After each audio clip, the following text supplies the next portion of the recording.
오송 국가산단이 승인을 받으면서 첨단 바이오 클러스터 조성에 속도가 붙고 있습니다. 충청북도는 카이스트 바이오 메디컬 캠퍼스 유치에 사활을 걸었습니다.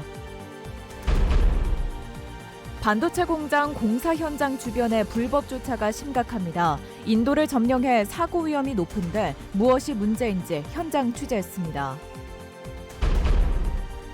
청주시가 낡은 시외버스 터미널을 개선하겠다며 민간 매각을 추진해 논란이 일고 있습니다. 시의회에서 졸속 매각 논란이 가열되면서 상임위 통과가 보류됐습니다. 여러분 안녕하십니까? 뉴스데스크 충북 소식입니다. 오송 제3생명과학단지가 국가산업단지로 승인을 받았다는 소식 전해드렸죠. 이곳에는 첨단 바이오 의료 산업의 거점인 이른바 한국판 캔달스퀘어가 들어서게 되는데요. 미국 보스턴처럼 대학 캠퍼스와 기업 그리고 주거 상업 기능까지 함께 배치하겠다는 건데 충청북도는 카이스트 바이오 메디컬 캠퍼스 유치에 사활을 걸고 있습니다. 허지희 기자가 보도합니다. 세계 혁신 기술과 바이오 기업들이 모여있는 미국 보스턴의 캔달 스퀘어. MIT 등 연구대학을 중심으로 모더나와 화이자 등 글로벌 바이오 기업이 입주해 바이오 클러스터의 성공 모델로 꼽힙니다. 정부가 오송을 중심으로 한국판 캔달 스퀘어를 추진합니다. 국토교통부는 오송읍 동평리, 정중리 일원 125만 평, 412만 제곱미터를 오송 제3생명 국가산업단지로 최종 승인했습니다. 내년부터 토지 보상을 시작해 2027년 착공, 2030년 준공을 목표로 추진됩니다. 핵심은 K-바이오 스퀘어 조성입니다. 연구기관과 병원, 글로벌 기업을 한 곳에 모아 연구와 생산, 인허가까지 이어지는 바이오 혁신지구로 2조 3천억 원이 투입될 대형 사업입니다. 이를 위해 충청북도는 현재 대학과 대형 병원 유치를 추진 중인데 카이스트와 손잡고 AI 기반의 희귀 난치 질환 분야 특화 캠퍼스를 구축하는 게 목표입니다. 이 사업에 막대한 예산이 들어가는 만큼 정부의 예비 타당성 조사 면제를 받는 게 무엇보다 중요합니다. 면제를 받지 못해 예타 과정을 거치면 착공이 미뤄질 수 있는데 지난해 이미 한 차례 실패했습니다. 충청북도는 최근 광주와 대구가 AI 관련 사업으로 예타 면제에 성공한 만큼 이를 최우선 도전 과제로 올려 사활을 걸고 있습니다. AI 바이오로 지금 준비가 되어 있기 때문에 정부에서 추진하고 있는 AI 바이오와 정말 밀접하게 되어 있어서 우리도 충분히 예타 면제를 받을 수 있다. 바이오 캠퍼스 조성의 전제 조건이라 할 수 있는 글로벌 바이오 기업 유치를 둘러싼 타 시도와의 경쟁도 넘어야 할 과제입니다. 대전을 비롯해 바이오 산업에 뛰어든 타 시도에서도 관련 스타트업 유치와 육성에 공을 들이고 있습니다. 임상을 담당할 대형 병원 유치도 남은 과제, 또 젊은 과학자들이 지역으로 내려올 정주 여건 기반을 마련하는 것도 시급합니다. 카이스트 브랜드가 있기 때문에 우수한 인재들이 많이 올 거라고 생각을 하고 세종시가 대통령실이라든가 국회라든가 혹시 이전하게 되면 훨씬 더 오송이 또 활성화될 거라고 생각하기 때문에 충청북도는 2030년 산업단지 준공 시기에 맞춰 대학은 물론 병원도 함께 문을 열도록 속도를 높인다는 계획. 성패를 가를 바이오 캠퍼스 조성 예비 타당성 면제 여부는 내년 초쯤 결정될 것으로 예상됩니다. MBC 뉴스 허지입니다. 지난 6월 3일 대통령 선거 당일 제천시의 한 투표소에서 벌어진 중복 투표 의심 사건은 투표 사무원 실수로 드러났습니다. 제천경찰서는 선관위가 수사 의뢰한 77살 남성을 내사한 결과 선거법 위반 혐의가 없는 것으로 확인했습니다. 당시 지방 공무원인 35살 여성 투표 사무원이 남성과 이름이 같은 다른 유권자의 주민등록번호를 확인하지 않고 남성의 명부에 서명하도록 안내한 것으로 확인됐습니다. 이 남성은 선관위 실수로 투표권을 행사하지 못하고 경찰 조사까지 받았지만 제천시 선관위는 실수한 투표 사무원에게 아무런 조치도 하지 않기로 했습니다. 충북 지역 의대생들이 신입생들에게 수업 거부를 강요했다는 의혹과 관련해 경찰이 범죄 혐의가 없다는 결론을 내렸습니다. 충북경찰청은 충북대와 건국대 의대생들이 수업 참여 설문조사 결과를 공지하거나 복귀한 학생들에 대해 입장을 표명한 것으로는 협박이나 강요 혐의를 적용할 수 없다고 보고 입건 전 조사로 종결했다고 밝혔습니다. 앞서 지난 3월 교육부는 두 대학 의대생들이 신입생들에게 단체 행동을 강요했다고 보고 경찰에 수사를 의뢰했습니다. 청주의 반도체 공장 밀집 구역에서 도로가를 넘어 인도까지 점령하는 불법 주차가 5년째 반복되고 있습니다. 심지어 3년 전에는 사망 사고까지 발생했고 지자체가 매일같이 단속도 나서고 있지만 도저히 나아질 기미가 없는데요. 정작 인근에 차를 댈 수 있는 주차장은 비어 있다고 하는데 어떻게 된 일인지 김주혜 기자가 현장 취재했습니다. 왕복 8차로 도로 주변으로 갓길과 인도할 것 없이 불법 주차된 차량들이 끝없이 늘어서 있습니다. 인도 위를 빽빽하게 자동차가 점령하면서 자전거 겸용도로만 남았습니다. 길을 가로막는 차량 앞으로 한 남성이 아슬아슬 비켜 걸어가고 보행자와 자동차, 킥보드가 아무렇게나 뒤엉켜 다닙니다. 인도에서 승용차가 차도로 빠져나오다 다른 차량과 부딪힐 뻔한 아찔한 상황도 벌어집니다. 차가 있으니까 부딪히려는 데도 있고 좀 조심하게 되죠. 위험하죠. 불법 주차 때문에 이 일대에서 매일같이 벌어지는 풍경입니다. SK로의 한 인도입니다. 이처럼 인도에 주차를 하고 출근한 차량이 약 700m 정도 도로를 따라 길게 늘어져 있습니다. 지난 2021년부터 반도체 공장과 LNG 발전소 건설 공사가 계속되면서 일용직을 비롯한 현장 노동자들의 불법 주차가 5년째 이어지고 있는 겁니다.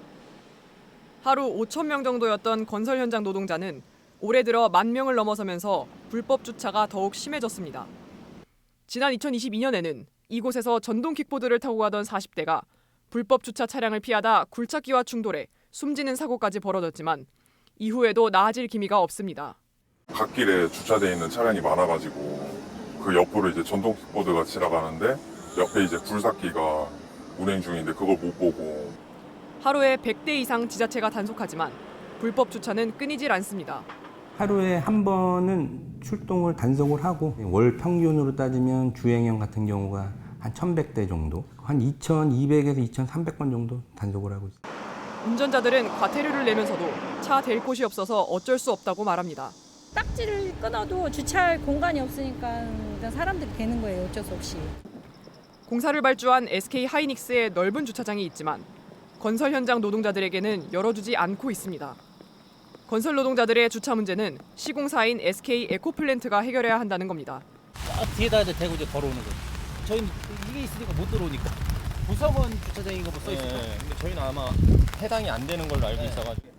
건설 노동자들도 이용 가능한 주차장이 있지만 노동자 수에 비해 주차권을 부족하게 주고 있습니다.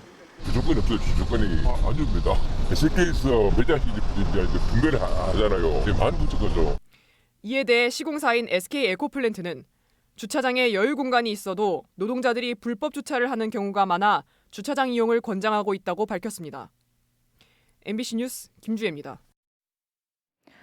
충청북도와 청주시 국가철도공단이 오송역과 주변 지역 개발 방안을 함께 마련합니다. 새 기관은 오늘 청주 오송 서남마루에서 종합개발계획 수립 용역 착수 보고회를 열고 오는 2027년까지 오송역과 주변 지역을 연계한 체계적인 개발 계획을 세우기로 했습니다. 이 용역에서는 서나부지와 같은 오송역 주변 유휴부지 개발 방안과 구조 안전을 검토하고 오송역 접근성 강화를 위한 교통체계 개선 방안도 마련하게 됩니다. 용역비 6억 500만 원은 새 기관이 나눠 부담합니다. 논란을 빚었던 충북 테크노파크 원장에 박순기 전 산자부 단장이 임명됐습니다. 박 원장은 청주고와 서울대 법대를 졸업한 뒤 행정고시를 통해 공직에 입문했습니다. 박 원장은 29년간의 공직 경험으로 형성한 네트워크를 최대한 활용해 지역 수요에 부합하는 정부 사업을 적극 유치하겠다고 말했습니다. 임기는 다음 달 1일부터 2년간입니다. 앞서 공모 과정에서 신규식 후보자가 청탁금지법 위반 의혹으로 자진 사퇴하며 석 달 넘게 원장 공백 사태가 이어졌습니다. 청주시가 낡은 시외버스 터미널을 개선하겠다며 민간 매각을 추진하고 있는데요. 그런데 갑작스러운 매각 방침 발표로 졸속 매각 논란이 불거지고 있습니다. 청주시의회에서 날선 공방이 이어지면서 결국 상임위에서 보류됐습니다. 김영일 기자입니다. 1999년 지어진 청주 시외버스 터미널입니다. 시설이 너무 낡은 데다 안전사고 위험까지 제기되면서 매각이 추진되고 있습니다. 청주시가 인근의 고속버스 터미널처럼 상가나 주거시설이 포함된 민간 복합시설로 개발하기로 한 겁니다. 면적만 무려 25,900제곱미터, 가격은 1,200억 원에 달할 것으로 예상됩니다. 그런데 터미널 매각이 너무 졸속으로 추진되고 있다는 지적이 나왔습니다. 더불어민주당 청주시 의원들이 시민 공청회나 시민 의견 수렴 없이 추진되고 있다고 반발하고 나선 겁니다. 청주시가 터미널 매각을 추진하기 위해 리모델링 공사 비용을 지나치게 부풀렸다는 주장도 나왔습니다. 대합실 정도 하는데 한 100억 정도면 되고 저 건물 전체로 해도 한 300억 정도면 되는데 언론에 공표하기는 2배 이상 뻥튀기해서 이렇게 공포감 조성하시고 이러면 매각을 추진하는 것이지 리모델링을 추진하는 것이 아니었기 때문에 지금 의원님 지적하시는 것처럼 세세하게 어떤 그런 걸 담지는 않았고 특히 공유재산을 처분하기 위해 해마다 작성하는 공유재산 관리 계획에도 시외버스 터미널은 없었던 것으로 확인되면서 터미널 매각을 추진하는 배경을 놓고 여야 간 공방이 벌어지기도 했습니다. 매각을 그냥 계속 밀어붙이는 이유가 굉장히 저는 궁금합니다. 내년에 또 선거도 있는데 이걸 어떻게 해석해야 될지 모르겠습니다. 공론화가 부족하다. 또 졸속 매각이다. 저는 동의할 수 없습니다. 때가 돼서 시기가 돼서 매각하는 거고. 결국 국민의힘 시의원들이 모두 퇴장한 가운데 터미널 매각 여부는 끝내 결론을 내지 못했습니다. 출석위원 과반수 의견으로 보류되었음을 선포합니다. 하지만 국민의힘 소속 김영기 의장의 직권 상정 가능성을 배제할 수 없는 가운데 뜨거운 감자가 된 시외버스 터미널의 운명이 다음 달 5일 시의회 본회의에서 결정될지 관심이 모아지고 있습니다. MBC 뉴스 김영일입니다. 저출산으로 인한 학령 인구 감소의 영향으로 내년 도내 초등학교 입학생부터 학급당 학생 수가 20명이 넘지 않도록 조정됩니다.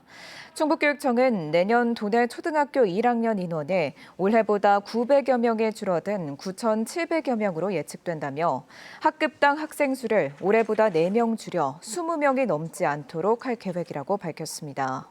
충북교육청은 교사의 개별 지도가 강화되고 학생들의 학습 참여도가 높아져 기초학력 보장에 기여할 것으로 기대하고 있습니다.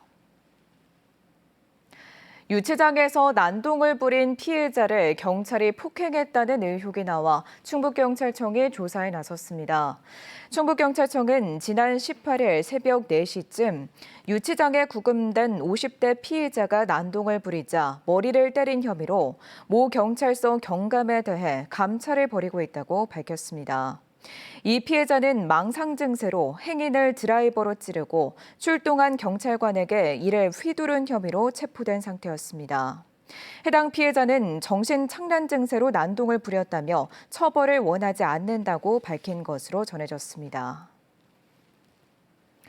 오늘 오후 3시 40분쯤 괴산군 연풍면 중부내륙고속도로 상행선을 지나던 12.5톤 화물차가 중앙분리대를 들이받았습니다. 이 사고로 차량에 적재된 7톤가량의 당근이 반대편 하행선에 떨어지면서 차량 2대가 추돌하고 다른 차량 2대도 파손됐습니다. 경찰은 화물차 앞바퀴에 펑크가 나면서 중앙분리대를 들이받은 것으로 보고 정확한 사고 경위를 조사하고 있습니다. 청주지방법원 제천지원은 둔기로 이웃 주민을 살해한 61세에게 살인죄를 적용해 징역 18년을 선고하고 보호관찰 3년을 명령했습니다. 이 피고인은 지난 3월 27일 제천시 청풍면에서 평소 사이가 좋지 않았던 이웃을 여러 차례 내려쳐 살해한 뒤 경찰에 잦은 신고했습니다. 피고인은 살인의 고의가 없었다고 주장했지만 재판부는 받아들이지 않았습니다. 어젯밤 10시 20분쯤 청주시 복대동의 한 7층짜리 호텔 6층 객실에서 불이 나 10분 만에 진화됐습니다. 이 불로 45살 호텔 직원이 연기를 마셔 병원으로 옮겨졌고 투숙객 30여 명이 대피하는 소동이 벌어졌습니다. 경찰과 소방당국은 투숙객이 침대 위에서 보조 배터리를 충전하다 불이 시작된 것으로 보고 정확한 화재 원인을 조사하고 있습니다. 지금까지 뉴스데스크 충북 소식이었습니다. 잠시 후 스포츠 뉴스가 이어집니다. 시청해주신 여러분 고맙습니다.